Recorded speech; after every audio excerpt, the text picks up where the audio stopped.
Edmonton's economy will turn around eventually, but it's going to take some work. EEDC President Brad Ferguson explained what that might mean. You know, it's the age of anxiety across all silos and all areas right now. Everyone's nervous. You know, you've got the price of oil down, you know, kind of nearing $30. You've got, you know, Canadian dollar dip below 70 cents today. You know, people are, you know, incredibly concerned about where's the next step, how do they move.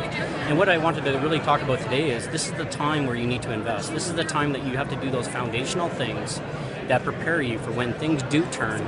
You're far beyond the competition in terms of heads forwards, in terms of their your ability to move forward and you know, basically beat out. Well, in this province, stimulus programs hasn't played a big role. You know, this is about people that have realized that we rely on each other, we rely on our neighbors, we rely on our work ethic. And when you look at stimulus programs that come in outside of, you know, necessary infrastructure and roads and hospitals and schools, you know, this is a time where we do need to make some significant changes to the size of government and to the, you know, the girth that has happened in our multi-tiered system. And you know, this is where I think this is where the local community really needs to come together and express that you know, it's big enough.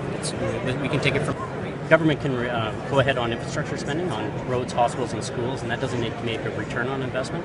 But private investment in, you know, oil sands and private industry needs to have a return. If there is no return, there is no capital investment. If there's no capital investment, there's no job creation, and there's no revenues for government.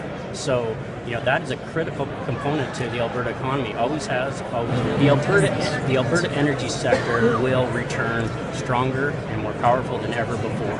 There will be a day that we continue to invest in technology and driving our costs down, and this will emerge.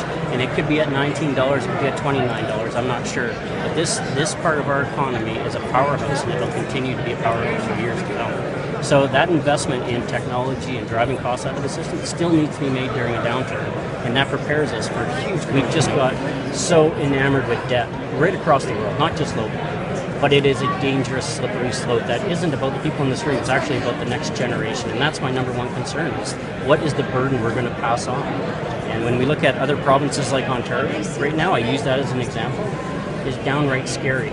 The fact that where they are and how far we're going to progress towards them in the next 4 years. It is the right time to invest with low interest rates using debt if you have a revenue model that gets yourself out of it. If you don't have a revenue model to get yourself out of it, then I'm back to the story of using